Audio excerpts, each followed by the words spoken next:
Chapter 9 Applications of Trigonometry.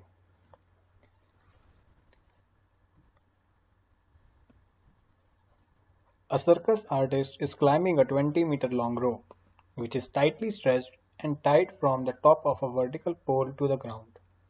Find the height of the pole if the angle made by the rope with the ground level is 30 degrees. So first we need to make the figure using the information provided.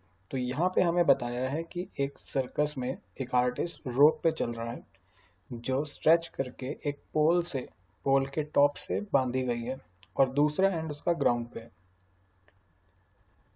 तो figure कुछ ऐसी बनेगी जिसमें A B पोल है और ए सी रोप है। तो एक वर्टिकल पोल के टॉप से एक रोप हमने बांधी है ग्राउंड पे जो सी पॉइंट पे है और हमें ये भी गिवन है कि ग्राउंड और रोप के बीच में जो एंगल है वो 30 डिग्री का फॉर्म हो रहा है। Now it is given that length of rope is 20 meters, which means AC equal 20 meters. We need to find the height of the pole. तो हमें AB find करना है। तो यहाँ पे कौन सी trigonometric ratio use होनी चाहिए? Because as per the theta which is given to us 30 degree, we have hypotenuse and we need to find perpendicular. So we use sin 30 degree, which is perpendicular upon hypotenuse. So sin 30 degree in triangle ABC is AB upon AC. We know sin 30 is 1 by 2 and we know the value of AC is 20. So on simplifying it further, we get AB equal 10 meter. So the height of pole is 10 meters here.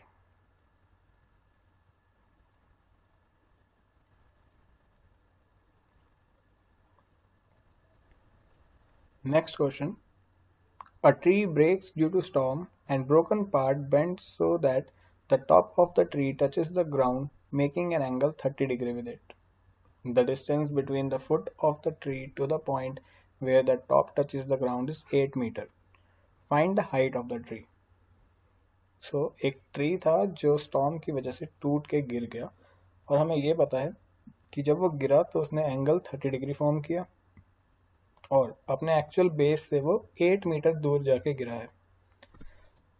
तो अगर इस figure को देखें तो BD was actually the tree, लेकिन A point पे वो break हुआ और जो AD पोर्शन जो डॉटेड है जो पहले वहां पे था वो अब नीचे गिर गया है जो हम AC की फॉर्म में देख रहे हैं। तो एक्चुअल ट्री जो है वो पूरा BD था, BA पार्ट अभी भी वही है बट AC टूट के गिर गया है और क्योंकि बोला गया था एंगल 30 डिग्री फॉर्म हो रहा है so we have theta 30 degree and distance between the base and the top of the broken part is 8 meters, so we have BC equal 8 meters. तो अगर हम इसमें देखें तो हमें थीटा के अकॉर्डिंग बेस पता है, परपेंडिकुलर और हाइपोटेन्यूज मिसिंग है। So to find the perpendicular AB we can use tan theta, so we are using tan 30 degree equal AB by BC, which gives us 1 by root 3 equal AB by 8, and on solving this further we get AB equal 8 by root 3. On rationalizing, we get 8 root 3 by 3 meters. Now we will use cos 30 degree because we need to find AC as well. And using that, we know cos 30 is root 3 by 2. We get AC equal 16 by root 3. But again, as root 3 is in denominator, we need to rationalize it. So finally we get 16 root 3 by 3. But हमने AC find क्यों किया? क्योंकि हमसे question में मांगा था height of tree यानी actual height of tree. तो एक्चुअल हाइट क्या है? जो पार्ट अभी भी वहां पे है दैट इज AB प्लस जो टूट के गिर गया है AC, इसलिए हमने दोनों फाइंड करे हैं एंड एंड में हम इन दोनों को ऐड कर देंगे that will give us the height of tree. So we get 8 root 3 by 3 plus 16 root 3 by 3. We will take LCM and solve it further and finally we will get answer as 8 root 3 meters.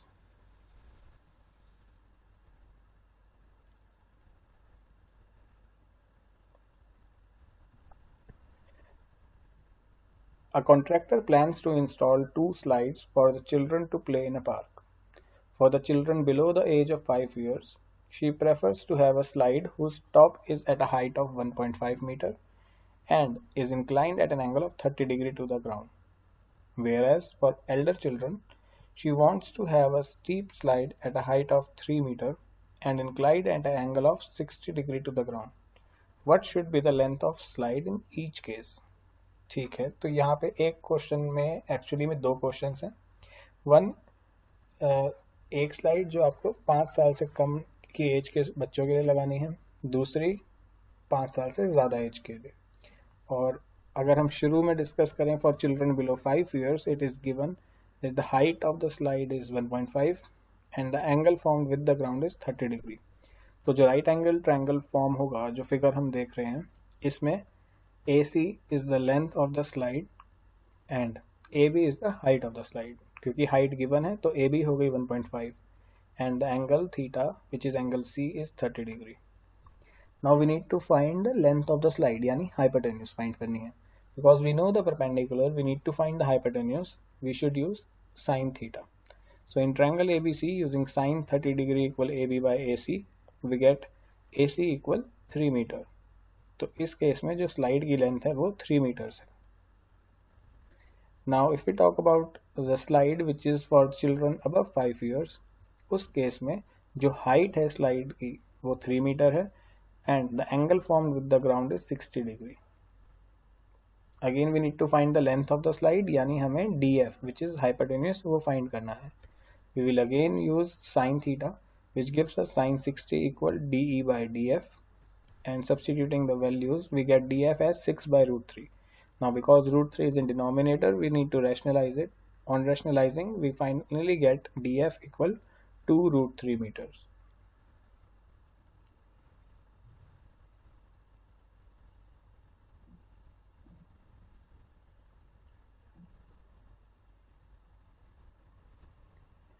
The next question is the angle of elevation of the top of a tower from a point on the ground which is 30 meter away from the foot of the tower is 30 degree. Find the height of the tower. So this is actually very straightforward question. एक tower है तो उसकी कुछ height होगी. So we have AB as a tower और एक 30 metre दूर एक पॉइंट से 30 डिग्री एंगल फॉर्म हो रहा है. So we have the point C which is at distance 30 meter. So BC becomes 30 and theta is also 30 degree. We need to find height of the tower. Base is given, so we will use tan theta over here, and using tan 30 degree equal AB by BC, we get AB equal 30 by root 3, and because root 3 is in denominator, we rationalize it, and final answer that we get is 10 root 3, and we can put root 3 equal 1.732. That gives us 17.32 meters.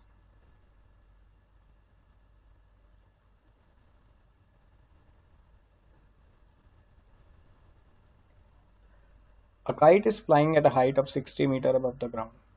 The string attached to the kite is temporarily tied to a point on the ground. The inclination of the string with the ground is 60 degree. Find the length of the string assuming that there is no slack in the string. एक kite उड़ रही है और जो मांझा जिसे हम यहाँ string कह रहे हैं वो एक ग्राउंड पे एक पॉइंट से बांध दिया गया. अब जो काइट की हाइट है दैट इज 60 मीटर और जो स्ट्रिंग ग्राउंड के साथ एंगल फॉर्म कर रहे हैं दैट इज 60 डिग्री. ये दो इंफॉर्मेशन हमें पता है, हमें स्ट्रिंग की लेंथ फाइंड करनी है. तो अगर फिगर देखें तो हाइट हो जाएगी AB. अगर A पॉइंट पे काइट है हम ये एज्यूम करें, so AB becomes the height which is 60 meter. AC is the string, तो जो थीटा है स्ट्रिंग का ग्राउंड का तो वो हो जाएगा एंगल C. अब क्योंकि ये हमें फाइंड करनी है AC and as per the figure theta के हिसाब से हमें परपेंडिकुलर पता है, हाइपोटेन्यूज फाइंड करना है. So we should use sine theta. So we get sine 60 equal AB by AC, and substituting the value of AB over here we get AC equal 120 by root 3, which finally becomes 40 root 3 meters.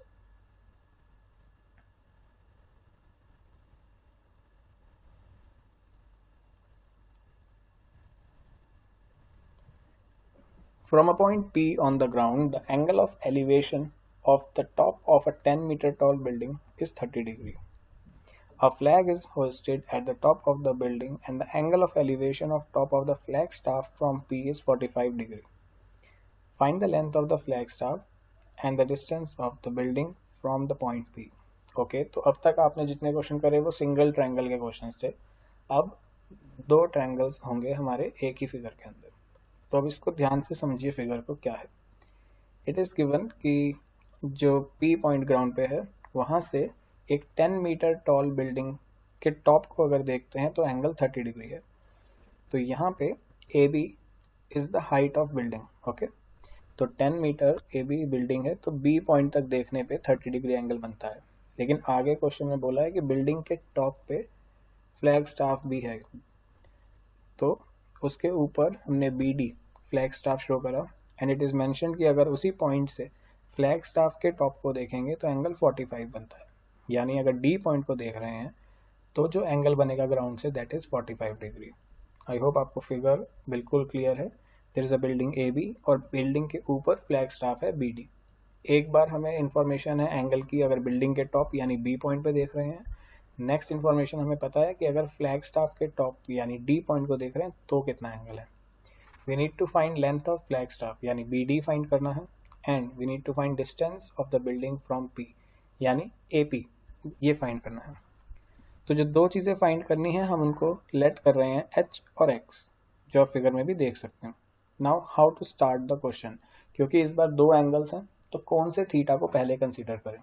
Always try to use that triangle जिसमें हमें या तो एक information पक्का पता हो तो missing information हम डायरेक्टली फाइंड कर सकते हैं। Otherwise try to use smaller triangle first, उससे कैलकुलेशन ईजी रहती है। तो यहाँ पे दोनों ही लॉजिक से हम प्रेफर करेंगे ट्रायंगल ए बी पी, क्योंकि उसमें थीटा 30 डिग्री है और बेस्ड ऑन थीटा हमें परपेंडिकुलर पता है 10 मीटर्स और बेस मिसिंग है x, so we can use tan 30 degree to find x. So tan 30 degree equal AB by AP, which is 1 by root 3 equal 10 by x. That gives us x equal to 10 root 3. So now we have value of x. The only thing missing is h. अब हमारे पास और कोई option नहीं है, हमें जो दूसरा triangle लेना है यानी दूसरा थीटा 45 डिग्री उसके अकॉर्डिंग सोचना होगा। सो 45 डिग्री एंगल जो बन रहा है वो बन रहा है ट्रायंगल ADP में, जो बड़ा राइट एंगल ट्रायंगल है। So in triangle ADP if we use tan 45 degree that is equal to AD upon AP। अब AD की लेंथ हमें पूरी नहीं पता but we know AB and BD, तो हम AD को लिख सकते हैं h plus 10 and AP is x। So on cross multiplying we get x equal to h plus 10 और x की वैल्यू अभी फाइंड की थी 10 root 3।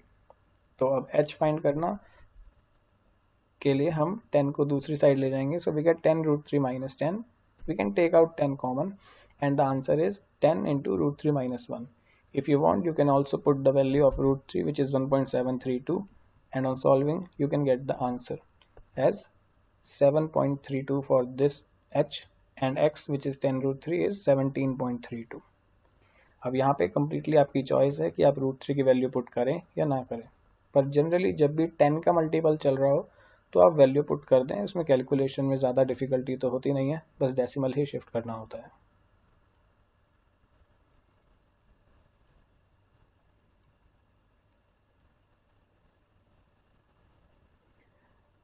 Now the last question is, the shadow of a tower standing on a level ground is found to be 40 meter longer when sun's altitude is 30 degree than when it is 60 degree.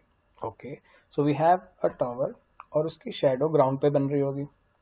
हमें दो situations दी हैं कि अगर सन की वजह से जो angle अगर 30 डिग्री बन रहा है तब और 60 डिग्री बन रहा है तब जो शेडो फॉर्म हो रही है उनमें रिलेशन क्या है। तो चलो वो रिलेशन समझें। अगर हम so A B is the tower, B C is length of shadow when sun's altitude is 60 degree. Okay, तो जब सन इस एंगल पे है कि ग्राउंड पे जो सन रेज हैं सी पॉइंट तक ही आ रही हैं जिसकी वजह से एंगल 60 डिग्री फॉर्म हो रहा है, और अगर दूसरी सिचुएशन देखें जब एंगल 30 डिग्री फॉर्म हो रहा है तो सेकंड केस में जो शेडो बन रही है वो 40 मीटर ज़्यादा बन रही है। क्योंकि वो 40 मीटर ज़्यादा है तो इसलिए हम देख रहे हैं जो सी डी एक्स्ट्रा पोर्शन है दैट इज़ 40 हेयर। अब यहाँ पे हमें फाइंड करनी है height of tower A B, तो height of tower A B को हम एच लेट कर लेंगे, लेकिन उसको फाइंड करने के लिए हमें बी सी की ज़रूरत पड़ेगी, तो हम बी सी को एक्स लेट कर रहे हैं। नाउ अगेन यहाँ पे भी दो ट्रायंगल्स हैं, तो अब हमें ये सोचना है कि हम पहले 30 डिग्री यूज़ करें या 60 डिग्री यूज़ करें। तो उस बेसिस पे हम देखें तो पहले ट्रायंगल ए बी सी उसमें 1060 यूज़ करना चाहिए, जैसे आप देख रहे हैं। वाई? क्योंकि आपको बताया गया था कि अगर दो ट्रायंगल्स हो तो हमें प्रेफर करना चाहिए एक ऐसी चीज़ जिसमें या तो एक चीज़ ही मिसिंग हो और एक पता हो। सेकेंडली, वो ट्रायंगल हो जो छोटा ट्रायंगल हो। अब यहाँ पे दोनों में से कोई भी ऐसा ट्रायंगल नहीं है जिसमें एक कंप्लीट साइड हमें पता हो, तो पहले क्राइटेरिया के हिसाब से हम डिसाइड नहीं कर सकते। But because of second criteria हम 1060 प्रेफर करेंगे to make calculation easy. You will see how. So 1060 equal A B by B C gives you √3 equal h by x। On cross multiplying we get √3x equal h। तो ये एक तरह से हमें h की value मिल गई है in terms of x, which we can use in the next triangle. Now if we use triangle ABD and we use tan 30 in that, we get AB by BD. Now here AB is h and BD is x plus 40 because it is BC plus CD. अब यहाँ पे हम जो हमारी पहली equation थी which is h equal to √3x, so वो h की वैल्यू यहाँ सब्सटीट्यूट कर देंगे। इससे होगा ये हमारी सारी चीज़ें x की टर्म्स में आ जाएंगी and then we can solve it to find x, which can later on give us the value of height. So on solving this, we get x plus 40 equal 3x. That gives us x equal to 20 meters. Now once we have x, we know height of tower is x √3. So it becomes 20 √3 meters. Do note down all these questions with the solution in your notes copy, क्योंकि ये बहुत important है और next class में इससे एक level ऊपर जाएंगे एंड फाइनली लास्ट क्लास में डिफ़िकल्टी लेवल सबसे ज़्यादा हाई होगा। तो उसी ऑर्डर में हम कर रहे हैं एंड ये सारे एनसीईआरटी के ही क्वेश्चंस हैं। जो एक्स्ट्रा क्वेश्चंस होंगे मैं आपको पहले ही बता दूंगा कि ये एनसीईआरटी के क्वेश्चंस नहीं हैं।